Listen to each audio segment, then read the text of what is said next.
അങ്ങനെ നമ്മുടെ ആസ്ഗാർഡിനെ റിവൈവ് ചെയ്യാൻ വേണ്ടിയിട്ട് തോർ എല്ലാ ഗോഡ്സിൻ്റെയും പവേഴ്സ് ശേഖരിച്ചുകൊണ്ടിരിക്കുകയാണ്. അങ്ങനെയാണ് പുള്ളി നമ്മുടെ ഹിന്ദു ഗോഡ്സൊക്കെ ഉള്ള നിർവാണ എന്ന് പറയുന്ന സ്ഥലത്ത് എത്തുന്നത്. അവിടെ നമ്മുടെ വിഷ്ണുവും ബ്രഹ്മാവും നമ്മുടെ തോറിന് പവേഴ്സ് കൊടുക്കാനും ആസ്ഗാർഡിനെ റിവൈവ് ചെയ്യാനൊക്കെ സമ്മതിക്കുകയാണ്. പക്ഷേ ആസ്ഗാർഡിൻ്റെ പർപ്പസ് കഴിഞ്ഞു, നശിച്ചതായിട്ട് തന്നെ ഇരിക്കട്ടെ എന്ന് പറഞ്ഞിട്ട് നമ്മുടെ ശിവൻ എതിർക്കാണ്. അങ്ങനെ നമ്മുടെ തോറും ശിവയ്ക്കും തമ്മിൽ അവിടെ ഒരു ഫൈറ്റ് നടക്കുകയാണ്.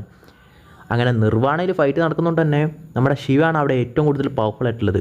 അപ്പോൾ അവിടെ നമ്മുടെ തോർ ഒരു ബൈഫ്രോസ്റ്റ് ഓപ്പൺ ചെയ്തിട്ട് ആ ബൈഫ്രോസ്റ്റ് ബ്രിഡ്ജിലേക്ക് ശിവനെ കൊണ്ടുവരികയാണ്. എന്നിട്ട് പറയാണ്, ഇവിടെ ഞാനാണ് ഇൻ കൺട്രോൾ, ഇപ്പം നീ വാ ഫൈറ്റ് ചെയ്യാമെന്ന് പറയാണ്. അങ്ങനെ ഇവർക്ക് തമ്മിലുള്ള ഫൈറ്റ് അവിടെ നടക്കുകയാണ്. ഇവിടം വരെയാണ് നമ്മൾ കഴിഞ്ഞ എപ്പിസോഡിൽ കണ്ട്. അപ്പോൾ നമുക്ക് ബാക്കി നോക്കാം. അങ്ങനെ ഇപ്പോൾ ബൈഫ്രോസ്റ്റ് ബ്രിഡ്ജിലെത്തിയ നമ്മുടെ തോർ ശിവയുടെ വെപ്പൺസൊക്കെ അടിച്ച് തകർക്കാണ്. ഇപ്പോൾ ശിവ വെപ്പൺ ഇല്ലാതെ ഫൈറ്റ് ചെയ്തുകൊണ്ടിരിക്കുകയാണ്.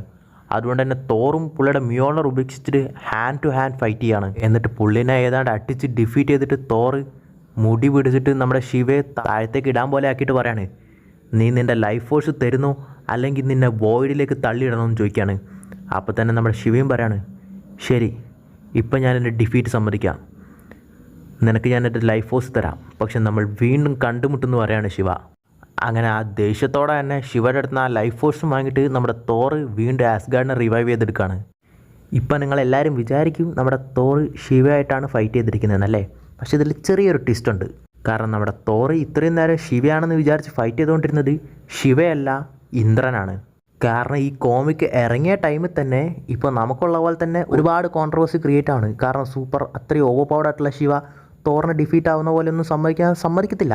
അതുകൊണ്ട് തന്നെ മാർവൽ അത് ഒരു എക്സ്പ്ലനേഷൻ കൊടുത്തിട്ട് അതിൻ്റെ കണ്ടിന്യൂസ് കോമിക്സിൽ ഇറക്കിയിട്ടുണ്ടായിരുന്നു. അതായത് വേറൊരു ബാറ്റിൽ എല്ലാ ഗോഡ്സുമായിട്ടുള്ള ഒരു ഗ്യാതറിങ് ഉണ്ടായിരുന്നു. അപ്പോൾ നമ്മുടെ തോർ ശിവയെ കാണുന്നുണ്ട്. അപ്പോൾ ശിവ ഒരുപാട് മാറിയിട്ടുണ്ടാവും. അങ്ങനെ തോർ ചോദിക്കുന്നുണ്ട്, കഴിഞ്ഞ പ്രാവശ്യം നിന്നെ കണ്ടതുപോലെ അല്ലല്ലോ നീ ഇപ്പോന്ന്. അപ്പം തന്നെ ശിവ പറയുന്നുണ്ട്, ഞാൻ ശിവയല്ല, ഇന്ദ്രനാണ്, കഴിഞ്ഞ പ്രാവശ്യം ഫൈറ്റ് ചെയ്തത് എന്നോടാണെന്ന് പറയാണ്.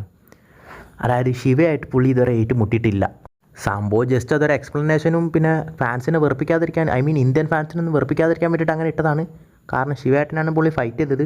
പിന്നെ അങ്ങനെ ശിവ തോക്കുന്ന പോലെ കാണിച്ചു കഴിഞ്ഞാൽ പ്രശ്നമാണെന്ന് മനസ്സിലായിട്ട് തിക്കളിയാണെന്ന് മനസ്സിലായി മാർവലിന്. അതുകൊണ്ടാണ് അങ്ങനെ ഒരു എക്സ്പ്ലനേഷൻ ക്രിയേറ്റ് ചെയ്തത്. പക്ഷേ ഇപ്പോൾ റീസെൻ്റായിട്ട് നിങ്ങൾ ഇങ്ങനെ ഒരു പോസ്റ്റർ കണ്ടിട്ടുണ്ടാവും. അതായത് നമ്മുടെ ശിവ മിയോളറൊക്കെ പിടിച്ചിട്ട് തോറിനെ ചവിട്ടി നിൽക്കുന്ന പോലെ. ആക്ച്വലി ഇങ്ങനൊരു കോമിക്ക് ഇറങ്ങാൻ പോവുകയാണ്. പക്ഷേ ഇതെങ്ങനെയാണെന്ന് വെച്ച് കഴിഞ്ഞാൽ തോർ എംപയർ കോമിക്കിൻ്റെ ഇഷ്യൂ 3 ആയിട്ടാണ് ഇറങ്ങാൻ പോകുന്നത്. ഇതുവരെ ഇറങ്ങിയിട്ടില്ല. അതിൽ ശിവയായിട്ടല്ല വരാൻ പോകുന്നത്, ഒരു ഏലിയൻ ഗോഡ് എന്നുള്ള രീതിക്കാണ് പുള്ളിനെ പ്രസൻറ്റ് ചെയ്യാൻ പോകുന്നത്. അതെങ്ങനെയായിരിക്കുന്നത് ആ ഇഷ്യൂ ഇറങ്ങും പറയാം. എന്തായാലും ഈ അടുത്ത കാലത്തൊന്നും വരും തോന്നുന്നില്ല.